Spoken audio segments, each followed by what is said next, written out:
Alors, bonjour à tout le monde, très heureux d'être là, très heureux de partager ce moment de sapiens, n'est-ce pas, et de réconciliation avec notre passé, avec vous. Alors, préserver et promouvoir les héritages ancestraux, un élan de solidarité intergénérationnelle. Il va sans dire que nous sommes plusieurs panélistes, chacun des panélistes a eu, n'est-ce pas, sa façon d'aborder le sujet. Alors je vais vous partager ma façon à moi. Alors le poète démiurge Aimé Césaire a affirmé le 17 décembre 1982 lors de la célébration du 168e anniversaire de l'abolition de l'esclavage à l'Assemblée nationale française ceci: il faut prendre conscience de son passé pour préparer son avenir. En d'autres termes, la meilleure façon de vivre le présent et d'envisager l'avenir est de se réapproprier son passé. Cette citation césarienne fait écho au thème de la Journée mondiale de la culture africaine afro-descendante 2025. Elle sonne comme une exigence, comme un impératif de tout temps, un impératif de notre temps, un appel à notre génération, un appel à nos contemporains d'accomplir sans faillir leur devoir de transmission aux futures générations. C'est au demeurant le socle de toute civilisation. La transmission est le socle de toute génération. Un exemple pour illustrer cela, je viens de deux pays, le Cameroun et le Bénin. Au Cameroun, nous avons une tradition de footballeurs, de grands footballeurs. Et il se trouve que l'un des premiers grands footballeurs africains fut un certain Mbappé. On dit d'ailleurs que Mbappé, le footballeur français, serait sa réincarnation, parce que sur le plan physique, c'est la même chose, la même couleur. Ils ont les mêmes traits.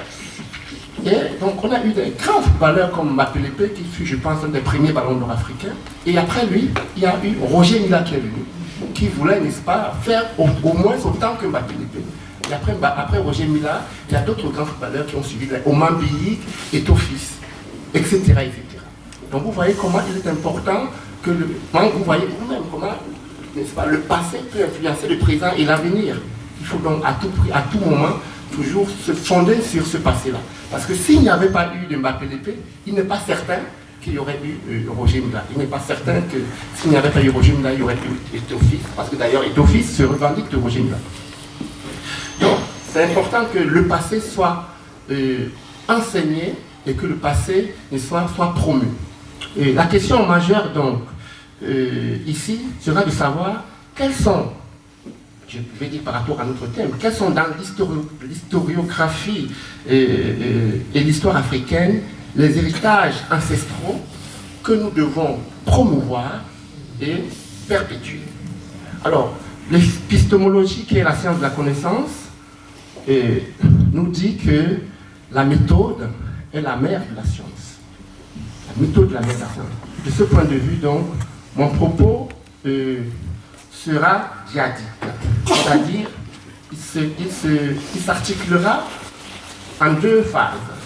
La première phase, ce sera de rappeler nos héritages ancestraux depuis le temps de l'Antiquité jusqu'au Moyen-Âge.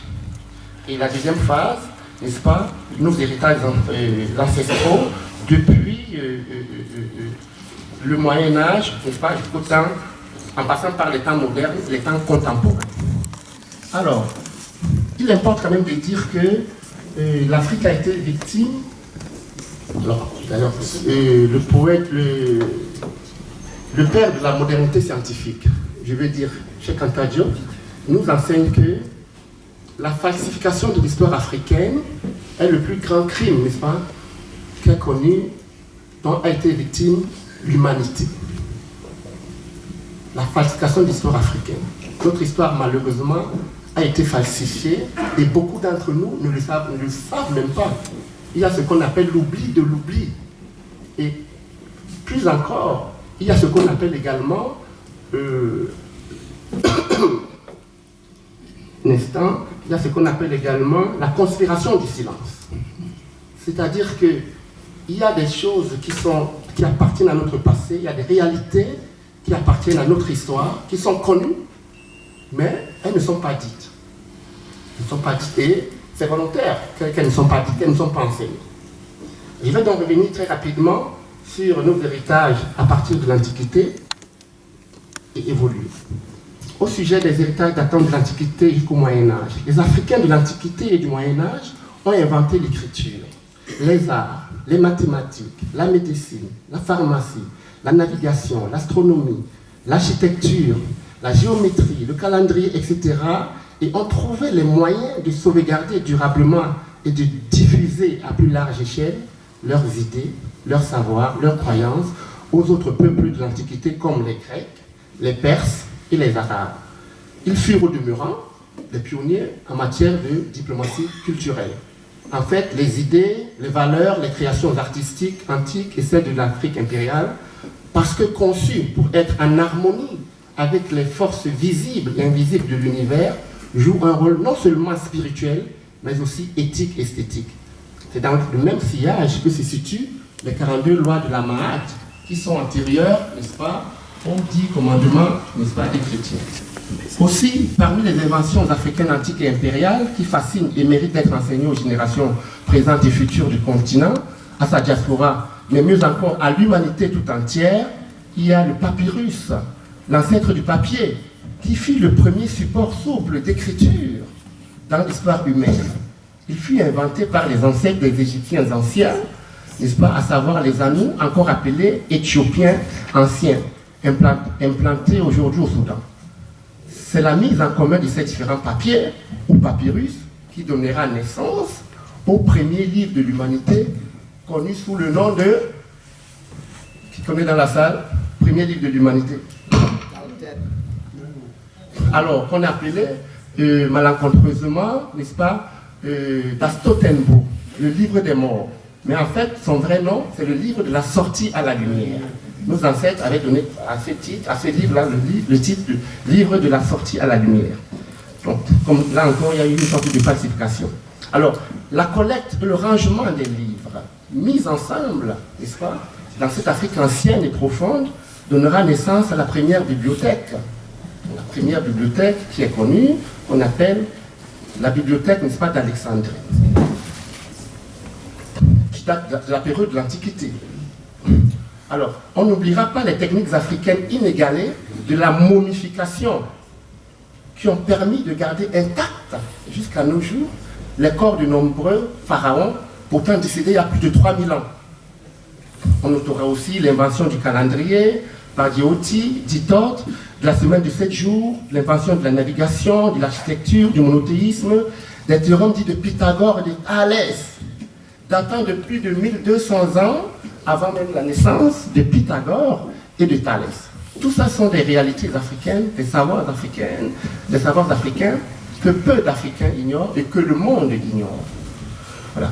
Dans cet ordre d'idées, on relèvera aussi la construction des pyramides en Afrique par les Africains, qui sont sur le plan architectural, sur le plan des sciences physiques, comme des mathématiques, ce que l'intelligence humaine, et singulièrement le génie africain, d'autrefois, a créé de plus grand, de plus majestueux et d'inédit. Elle achève de donner à la réputation des Africains de l'Antiquité un respect et un rayonnement indépassable.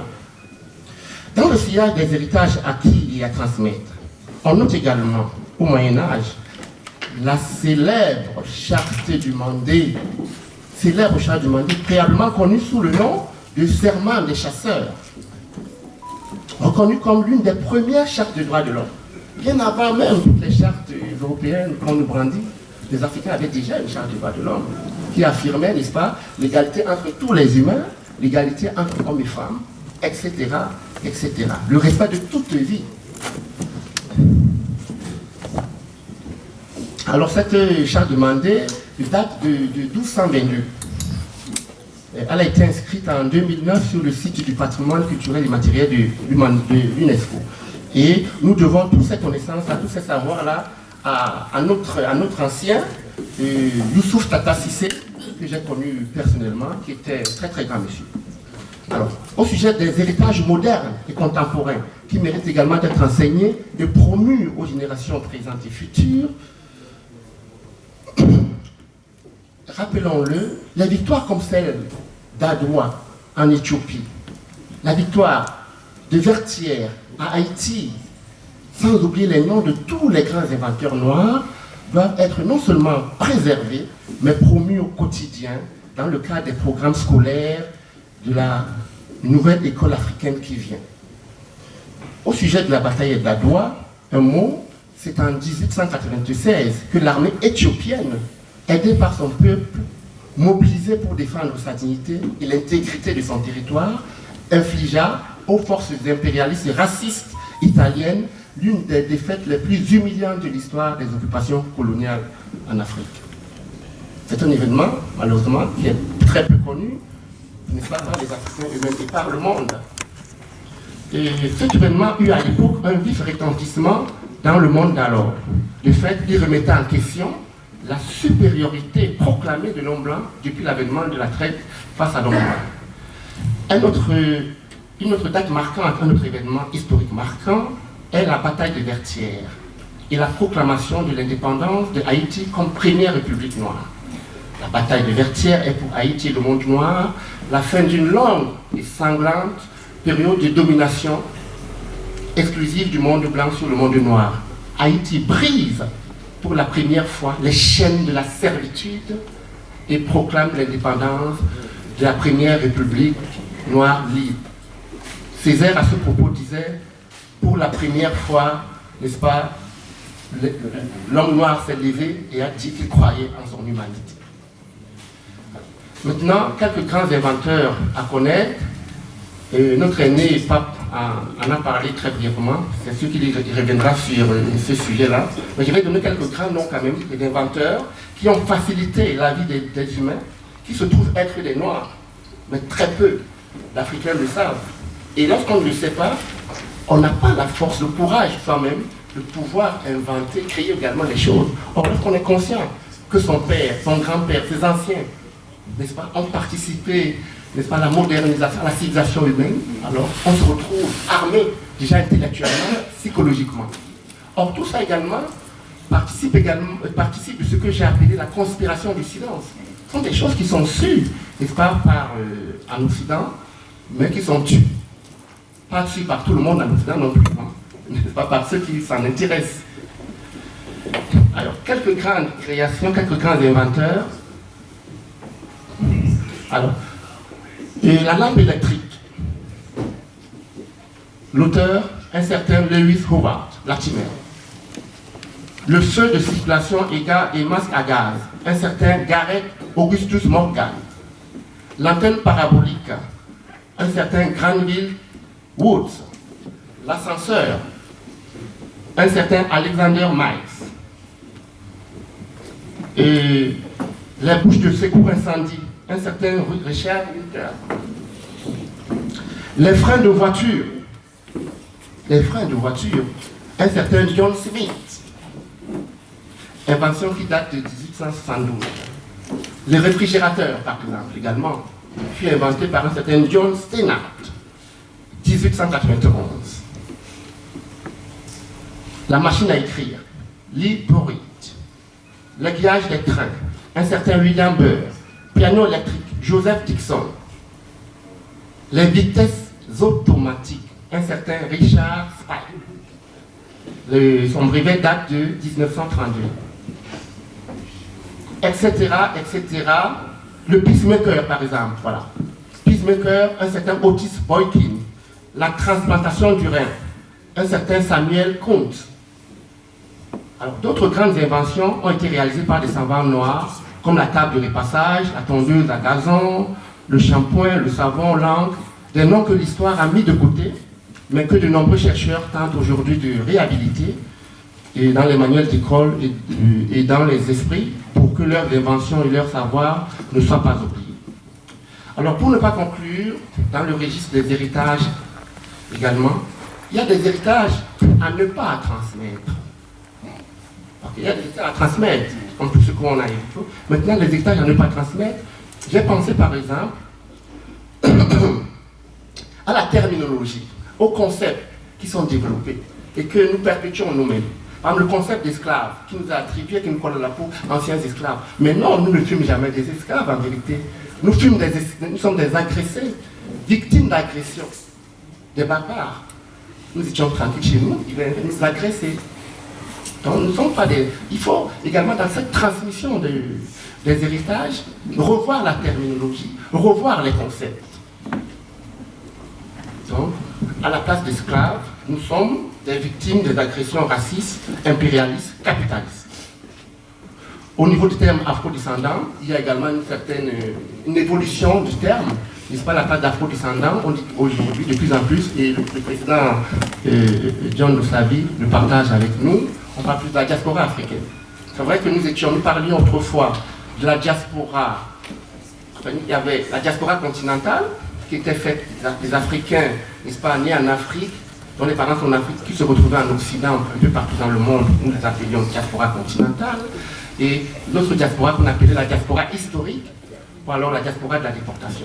Mais aujourd'hui, il y a une évolution des concepts qui tend à dire diaspora africaine tout simplement. Parce que les enfants, par exemple, d'Africains qui sont là, par exemple mes enfants qui naissent en France, qui sont-ils? Diaspora continentale, diaspora. Donc, ils sont de la diaspora tout simplement. Donc, voilà, mesdames et messieurs, ce que j'avais à dire au sujet donc, de la préservation, de la promotion des héritages ancestraux. C'est un thème extrêmement capital. Il faut préserver nos héritages en effet. Et les journées, une journée comme celle-ci, qui célèbre, n'est-ce pas, la culture africaine afrodescendante, est extrêmement importante. Il faut également dire que le mois de l'histoire africaine, qui est célébré de plus en plus partout dans le monde et qui a été instauré aux États-Unis également, permet précisément, n'est-ce pas, aux Africains de se réunir par rapport à leur passé, à leur histoire, à leur valeureuse histoire. Donc, et il faut aller plus loin dans les programmes scolaires pour, n'est-ce pas, et ceci nécessite, n'est-ce pas, une refondation totale de l'école africaine. Parce que l'école africaine, telle qu'elle est conçue aujourd'hui, n'est pas à la mesure des attentes des Africains. Il faut la refonder totalement, il faut que l'école soit au service de l'Afrique et des Africains.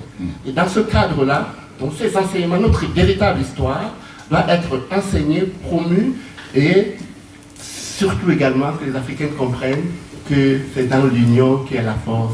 L'union fait la force. Merci beaucoup, M. Moutapa. Merci beaucoup. Merci.